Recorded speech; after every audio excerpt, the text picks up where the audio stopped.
আমরা কলকাতার হাজরা পার্ক সর্বজনীনের দিকে নজর রাখবো। সেখানে নবমীর সকালে ঠিক কতটা আবহ জমে উঠেছে সবটা নিয়ে আমার সহকর্মী নাজিয়া সেখান থেকে সরাসরি রয়েছে। নাজিয়া, প্রথমে তোমাকে নবমীর শুভেচ্ছা জানাচ্ছি। তুমি হাজরা পার্ক সর্বজনীনে রয়েছে, নবমীর সকালে সেখানে কি ছবি ধরা পড়ছে?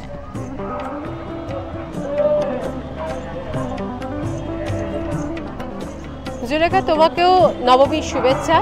হাজরা পার্ক দুর্গোৎসব কমিটির এই পুজো মণ্ডপ এবং পুজো মণ্ডপে ঢোকা থেকে শুরু করে যারা দর্শক আসছেন তারা কিন্তু অভিভূত হবেনি। তার কারণ এবারে যে থিমকে কেন্দ্র করে এই মণ্ডপ সেজে উঠেছে সেই থিম হচ্ছে দৃষ্টিকোণ।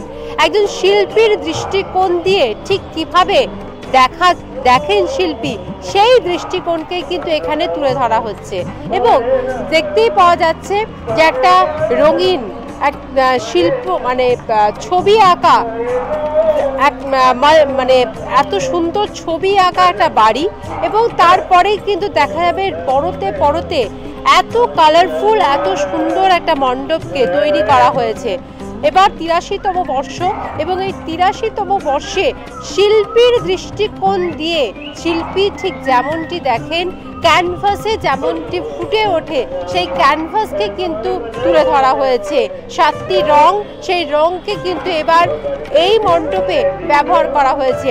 তুমি মণ্ডপ ঢুকেই যেটা দেখতে পাবে যে একটা শহরকে দেখানো হয়েছে এবং সেই শহর যেখানে প্রচুর বাড়ি, শহরের বাড়ি এবং তারপরেই যে দেখানো হচ্ছে একটা মডেল করা হয়েছে এবং তার পিছনে রঙের ব্রাশ রাখা হয়েছে, প্যালেট রাখা হয়েছে রঙের এবং তারপরে খুব সুন্দর রং মানে রং বেরঙের এই রং দিয়ে এই মণ্ডপকে কিন্তু সাজানো হয়েছে। দেখতেই পাচ্ছ যারা আসছেন সকাল থেকে সেই সমস্ত দর্শনার্থী যারা আসছেন যারা দেখছেন তারা কিন্তু অভিভূত হবেন, সে কথা বলা যায়।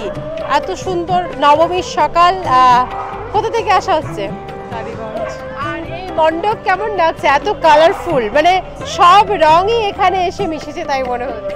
একদম কতগুলো ঠাকুর দেখা হলো? জাস্ট বেরিয়েছি। আর সপ্তমী অষ্টমী হ্যাঁ দেখা ছিল? না ঘোরা হয়েছে। উত্তর থেকে দক্ষিণ। এবার কেমন কাটলো? খুব ভালোই কেটেছে। আমরা আরো লোকজনের সঙ্গে কথা বলবো, আরো ভেতরের দিকে যাব। দেখতে পাওয়া যাচ্ছে যে বিভিন্ন রকম আর্টকে এখানে তুলে ধরা হয়েছে এবং একজন শিল্পীর যে শিল্পকলা, সেই শিল্পকলা তার ছবির ক্যানভাসে ঠিক যে কথা বলে সেই কথা কিন্তু এখানে তুলে ধরা হয়েছে। চার্লি চ্যাপলিনের ছবি তোমরা দেখতে পাচ্ছ, সেই চার্লি চ্যাপলিনের ছবি যে রং বয়ে যাচ্ছে ছবির উপর দিয়ে, অর্থাৎ একজন শিল্পী, একজন আর্টিস্ট কিভাবে তিনি দেখছেন তার দৃষ্টিকোণ দিয়ে সেটাই কিন্তু এখানে তুলে ধরা হচ্ছে।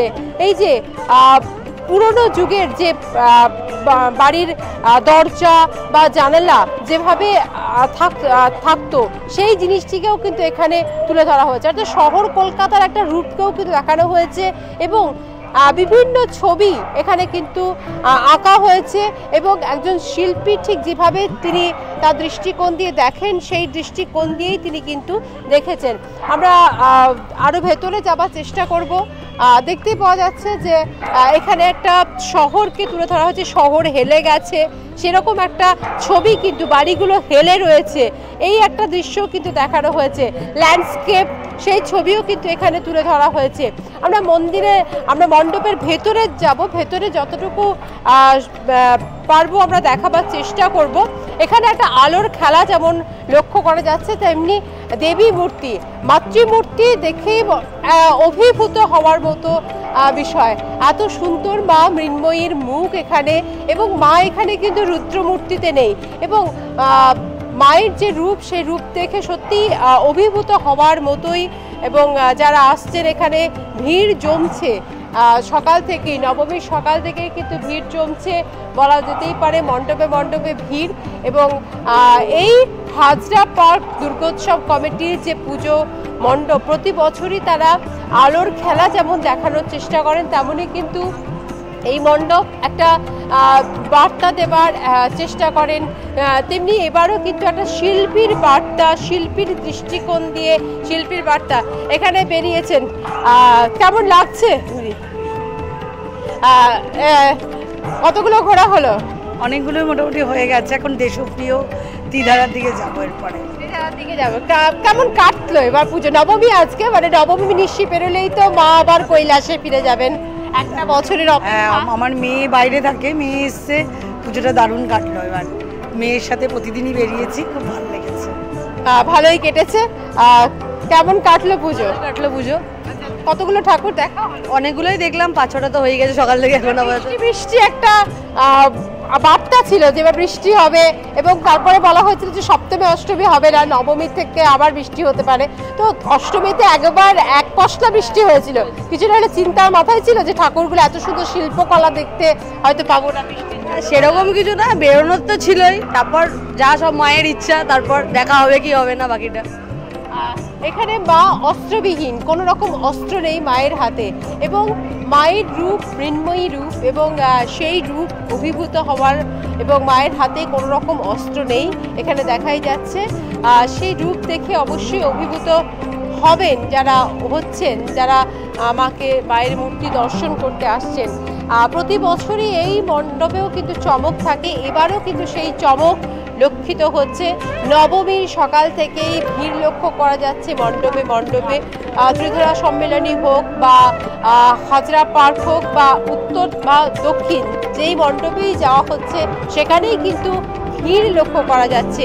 এখানেও কিন্তু আস্তে আস্তে ভিড় জমছে, এবং এখানে যে রং তুলির ব্যবহার, যে শিল্পীর দৃষ্টিকোণকে এত সুন্দর করে দেখানো হয়েছে, সেই শিল্পকলা দেখে অবশ্যই অভিভূত হচ্ছেন দর্শকেরা। একদম তাই, এবং সেই ছবি আমরা তোমার মাধ্যমে দর্শকদের সামনে তুলে ধরলাম। নাজিয়া, অনেক ধন্যবাদ তোমাকে। এবং দক্ষিণ কলকাতার হাজরাপাড় সর্বজনীন থেকে আমরা